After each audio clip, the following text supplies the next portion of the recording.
Après la rentrée parlementaire intervenue le 16 septembre 2024, l'heure est maintenant à la finalisation de la constitution des différents organes pouvant permettre à l'Assemblée nationale de se mettre résolument au travail. La plénière du samedi 5 octobre 2024 était consacrée essentiellement à la présentation des groupes parlementaires constitués conformément au règlement intérieur de l'Assemblée nationale. Tour à tour, ces groupes parlementaires ont été appelés par le rapporteur Jacques Joly pour se présenter devant la plénière afin d'être entériné. UDPS prendrait PAJ, ECOFIN, Défense et Sécurité, Genre et Famille et Comité des sages.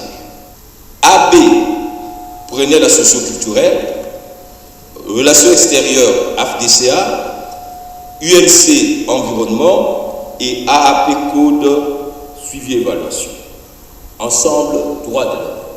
MLC Aménagement du territoire. Contrairement aux précédentes législatures, le nouveau règlement intérieur a réduit à la baisse le nombre de députés requis pour faire un groupe parlementaire, passant ainsi de 35 à 21 députés, ce qui porte la configuration actuelle à 21 groupes parlementaires. Le président de l'Assemblée nationale, le professeur Vital Kamerhe, fait savoir à la plénière que grâce à l'arbitrage du bureau, un consensus a été trouvé en mettant d'accord à 80% tous les différents groupes parlementaires sur la composition des bureaux des différentes commissions permanentes. Et donc, quand vous allez choisir vos présidents des commissions, quand vous allez choisir les membres du bureau de vos commissions, quand vous allez affecter les gens dans les différentes commissions techniques, tenez compte du profil. Il ne faut pas envoyer un architecte pour aller présider la PH. Les bureaux de l'Assemblée nationale ne travaille pas seul, je travaille avec les différents présidents des différents groupes parlementaires et différentes commissions. Dès le départ, il a travaillé avec les présidents des différents groupes parlementaires.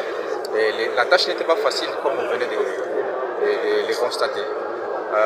Mais la finalité est telle que les résultats est bon parce que les résultats apaisent tout le monde. Et je peux dire nous sommes avec une note de satisfaction pour le travail bâti par le bureau. Il y en a d'autres. Moi, je ne peux pas me prononcer tout d'abord sur les déséquilibres, parce que moi, je ne vois pas les déséquilibres. On voit tout d'abord la discipline de chacun des députés. Si on a autant de juristes dans l'Assemblée nationale, c'est que tous ces juristes-là préféreront entrer dans la commission PAJ. Si on a beaucoup d'économistes, ils préféreront entrer dans la commission ECOFIN.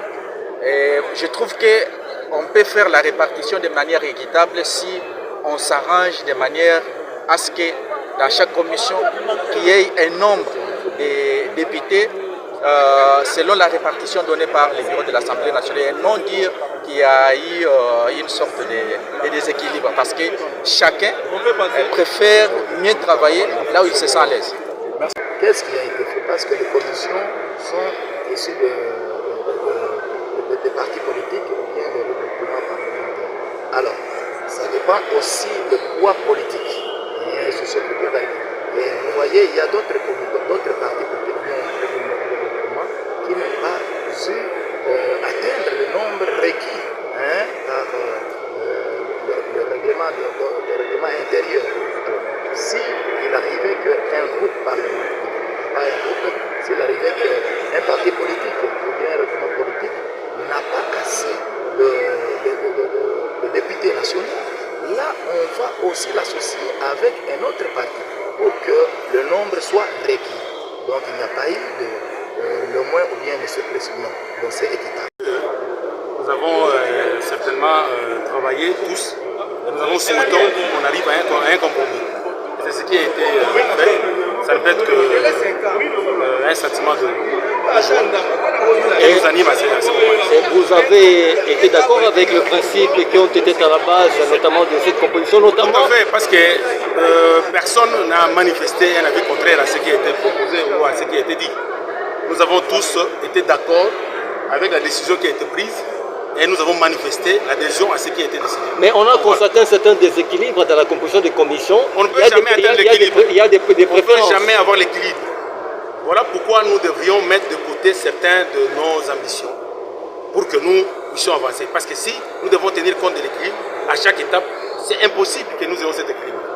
Voilà ce que je peux dire. Merci beaucoup. Merci. Rappelons qu'avant de passer à l'ordre du jour, le président de l'Assemblée nationale, le professeur Vital Kamerhe, a déploré les drames humains causés par les naufrages dans les Mai Ndombe et sur le lac Kivu, ainsi que par un accident de circulation routière sur la nationale numéro 1. Vital Kamerhe a rendu aussi hommage au basketteur Mutombo Dikembe pour son engagement à servir le cause de ses compatriotes congolais de son vivant.